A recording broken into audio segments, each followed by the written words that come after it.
Alam mo ba kung bakit pinakamagandang blessings ang mga anak? Dahil sila ang nagbibigay sigla at kulay sa ating buhay. Ang mga anak natin ay isa sa pinakamalaking biyaya na natanggap natin sa ating buhay. At sa mga oras na pakiramdam mo ay wala ka ng lakas at gusto mo na lamang sumuko, sila ang magiging dahilan para ipagpatuloy mo pa rin ang laban.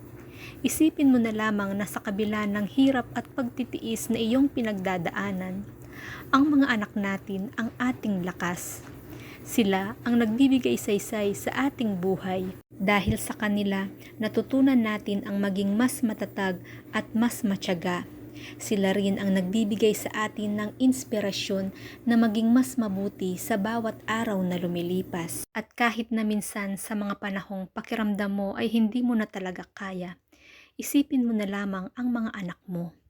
Isipin mo ang mga pangarap mo para sa kanila.